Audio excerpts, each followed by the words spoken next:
My name is Sean Cotter, and I'm the president of the Humble Area Democrats. I love Progress Texas because with today's media environment where people cannot get the facts, I can turn to Progress Texas and get the facts about what's going on in Texas every day. Thank you, John. It's Friday, April 10th, 2026, and this is the Progress Texas Daily Dispatch, rapid response on the breaking news stories Texas progressives need to know. I'm Chris Mosier. Progress Texas amplifies progressive values, leaders, and actions. Through our no paywall podcasts and digital media, we reach millions of Texans monthly, and that's made possible by folks like you who invest in independent progressive media by Texans for Texans. Thanks to Jeffrey Snyder, Belinda Musgrave, and Pam Bingham for their ongoing sustaining support. The Colony Ridge development near Houston has become a prime example of how Latino immigrants in particular, if not Hispanic people in general, are treated at best as an afterthought under Donald Trump and Governor Greg Abbott here in Texas. The Colony Ridge story having evolved from a 2023 manufactured right-wing political flashpoint into a new legal settlement that critics are calling a second slap in the face to that development's demonized and exploited residents. Let's flash back to the fall of 2023. Seems like yesterday when Governor Greg Abbott and Lieutenant Governor Dan Patrick targeted the Colony Ridge development during a special legislative session on the tip of claims by MAGA influencers of the area having become a gang-controlled no-go zone for law enforcement.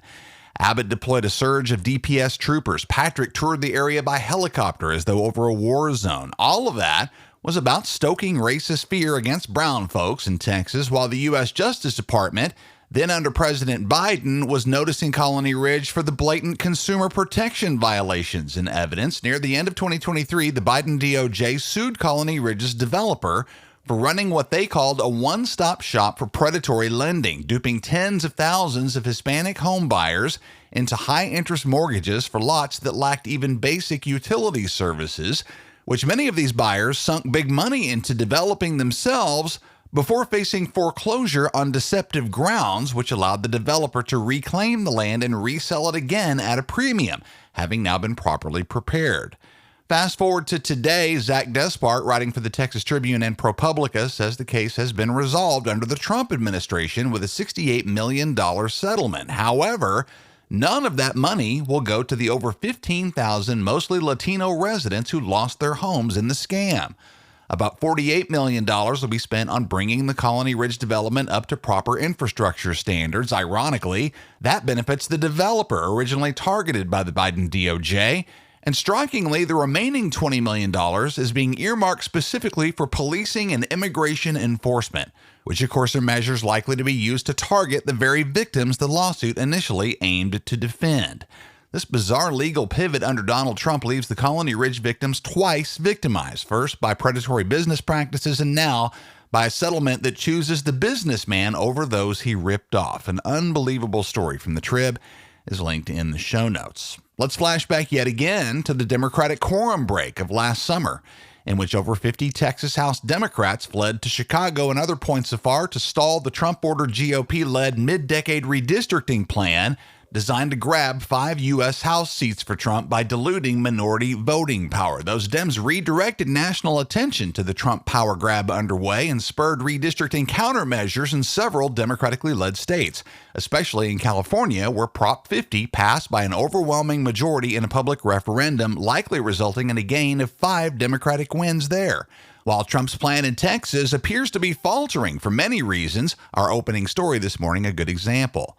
Latest on the quorum breakers from John Moritz at the Austin American-Statesman, the Texas House Administration Committee is holding a private meeting today to finalize their plan to collect fines from the quorum breakers, each of whom has been billed $9,200, a total that includes a $7,000 fine for their absence and a $2,000 fee to reimburse the $125,000 the state spent attempting to return them to Austin, all to be paid personally rather than with campaign funds. To date, none of the targeted Democrats have paid up. Rather, the House Democratic Caucus is committed to fight the penalties on constitutional and due process grounds, and they continue to celebrate the fact that the walkout was indeed successful in achieving its broader strategic goals. I don't know about you, but over $9,000 is a lot of money to me, and considering the makeup of the Texas House, it's probably a lot of money to most of the Democratic House members in question, too, who serve in a part-time legislature that pays them less than that amount of money per year. Let's note, and I'm broadly generalizing here for brevity, that there's a pretty broad disparity in the individual stories of Republican members and their Democratic colleagues in the Texas House. Republican state representatives, by and large, tend to come from the top tier of the economic spectrum, largely from oil and gas, real estate development, and private law. The majority of them are business owners or major corporate stakeholders. The current Democratic delegation are mostly folks with backgrounds in education, nonprofit management, and public sector law, and are thus of much more modest means. The way our state government is structured is not unlike a country club. It's easier for some to join than it is for others. And it's sure difficult to see how a legislative majority from the itty-bitty tippy top of the earnings scale can possibly actually relate to the millions of Texans of much more modest means whom they're ostensibly representing in Austin. Still, the quorum breakers say that even if they end up having to pay, in the big picture, they're getting a pretty good deal, and some say they'd do it again, even if the penalties were doubled.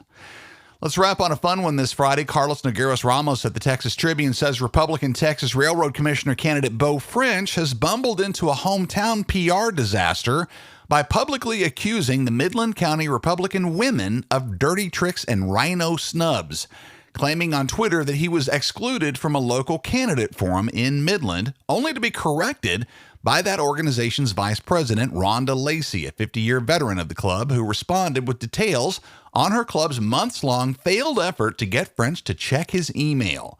Lacey says her women's group has been bombarding French with emails, calls, and texts all this year to no avail, even as every other statewide and local candidate successfully managed to coordinate with their events. Perhaps French figures his funding by West Texas oil billionaire Christian nationalists Tim Dunn and Ferris Wilkes spares him the indignity of having to, actually campaign, and taking the further step to smear a women's club made up of his own party members in his hometown as establishment conspiracists when he really just had his head on backwards. We hope for Midland Republicans reveals that Beau French is anything but a serious candidate. He would be an exceedingly poor nominee for the Texas Railroad Commission. Speaking of which, there are not one but two Texas elections approaching. Local city-level elections on May 2nd and the statewide primary runoffs on May 26th. Early voting in those local elections starts on April 20th in just 10 days. And for the midterm runoffs, your registration deadline is April 27th, and early voting will start on May 18th. More on all of this can be found at our carefully crafted voting information website, govotetexas.org. There's also a nice online tool from the Texas Tribune that shows you exactly who will be on your runoff ballot based on your address and party. See that link in the show notes. Here at Progress Texas, we're getting ready for our 16th anniversary celebration in Dallas with drinks, light bites, and a fun review of the highlights of our successes over the last few years. Save the date. It's Tuesday, June 16th.